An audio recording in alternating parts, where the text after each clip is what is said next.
Anda masih bersama kami di Kompas Petang, Saudara. Kami masih memperbincangkan terkait dengan yang baru saja melakukan deklarasi, yakni bakal calon Presiden Anies Baswedan dan juga bakal calon Wakil Presiden Muhaimin Iskandar. Sebelum kami lanjutkan perbincangan ini, saya akan bergabung dulu dengan jurnalis Kompas TV Kika Mardona yang berada di Surabaya. Saat ini juga sudah bersama dengan bakal Capres Anies Baswedan. Kika, silakan.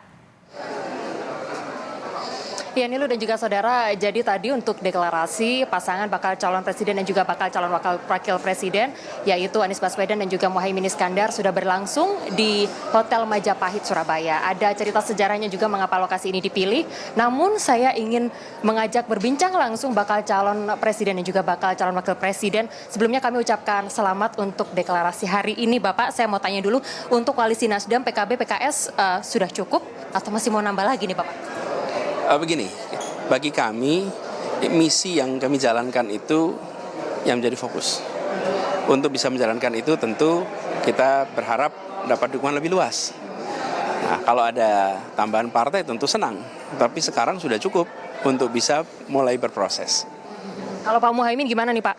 Ada nggak kira-kira potensi untuk partai lain yang nantinya dilirik untuk masuk ke koalisi? Pasti kita akan terus berusaha meyakinkan teman-teman dari partai lain, tetapi bukan bergantung partai lain, bergantung teman-teman kita sendiri untuk meyakinkan masyarakat dan rakyat.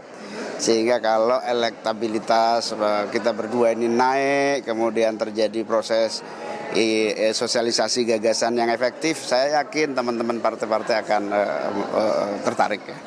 Pak, tapi gimana Pak untuk mengejar elektabilitas Pak? Karena untuk di sejumlah survei nih ya, untuk Pak Anies sendiri posisinya ketiga, untuk Caimin juga masih ada dibanding-banding kayak gitu Pak, dengan potensi cawapres lain. Apa strateginya mungkin Pak? Begini, ketika bicara survei itu potret hari itu. Nah, kita melihat ini berproses, kita menyampaikan gagasan, kita menyampaikan rencana, dan alhamdulillah dengan adanya kita bertiga, maka ada kepastian. Sehingga bagi masyarakat juga ketika berbicara tentang pilihan, maka ada pilihan yang sudah memiliki kepastian untuk bisa full tiket. Dan ini mungkin pertama kali ya di kita di periode ini. Jadi perlu waktu, tapi pengalaman kami di Pilkada Jakarta, kami belum pernah nomor 2 atau nomor 1 di survei. Tapi ternyata kenyataannya berbeda dengan yang disurvei.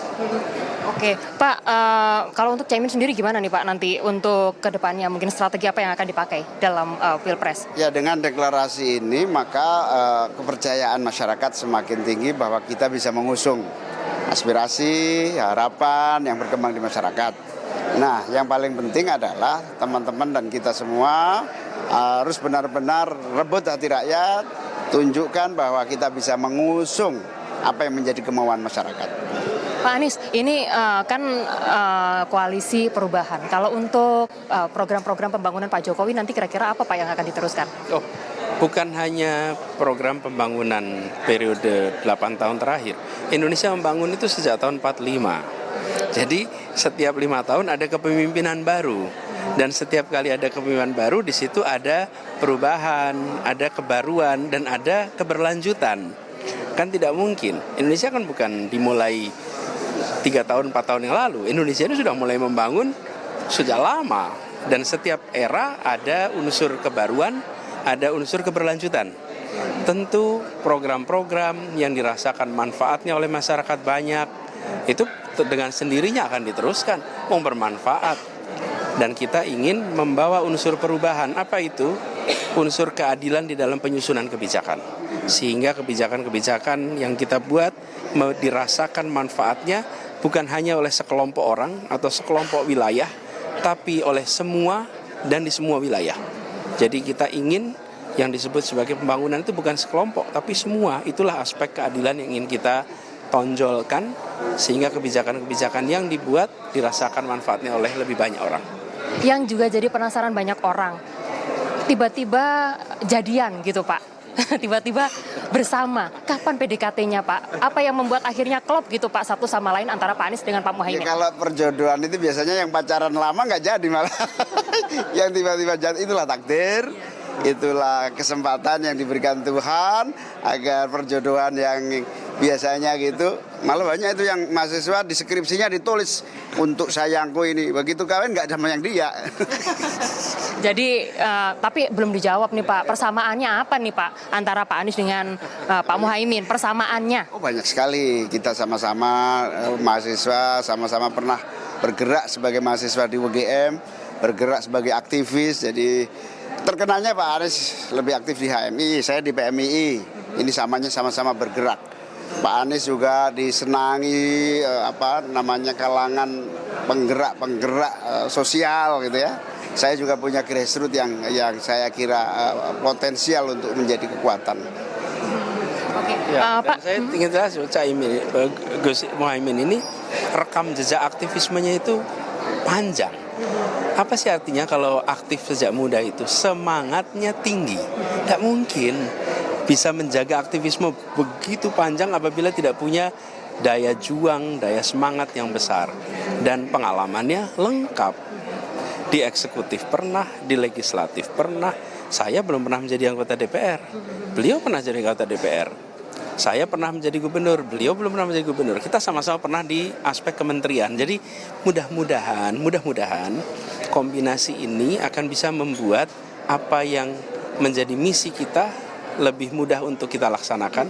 Sehingga bagi rakyat juga ketika mereka membandingkan kepemimpinan, mereka akan bandingkan siapa yang kira-kira lebih bisa memberikan yang dijanjikan bagi kami supaya terjadi perubahan di kondisi keluarga-keluarga di Indonesia. Siap, luar biasa. Pak, satu lagi nih sama untuk Caimin pertanyaannya. Ini sejauh ini bagaimana komunikasi dengan Pak Jokowi? Sudah dapat apa saja? Ya, karena ini mendadak, saya belum sempat bertemu langsung, tetapi saya komunikasi dengan teman-teman yang biasanya sama beliau. Oke, siap. Terima kasih. Sukses selalu untuk perjalanan politiknya nanti ke depan 2024-2029. Terima kasih banyak. Terima kasih. Iya, itu tadi bincang-bincang saya Kika Madona bersama dengan bakal calon presiden dan juga bakal calon wakil presiden yaitu Anies Baswedan dan juga Muhaimin Iskandar. Seperti yang tadi disampaikan bahwa perjalanan hingga akhirnya kedua pasangan ini bersatu tidaklah mudah karena sebelumnya juga sempat ada beberapa kejutan yang akhirnya atau ujungnya ini sampai di rapat plenokan di DPW PKB Jawa Timur pada hari Jumat kemarin. Hasilnya dari hasil rapat pleno tersebut disimpulkan bahwa PKB memberikan restu atau sinyal baik untuk menerima tawaran Nasdem agar bergabung dengan Anies Baswedan sebagai pasangan calon presiden dan juga bakal calon wakil presiden. Demikian Nilo, kembali kepada Anda. Kika Madona, terima kasih atas informasi Anda langsung dari Surabaya, Jawa Timur.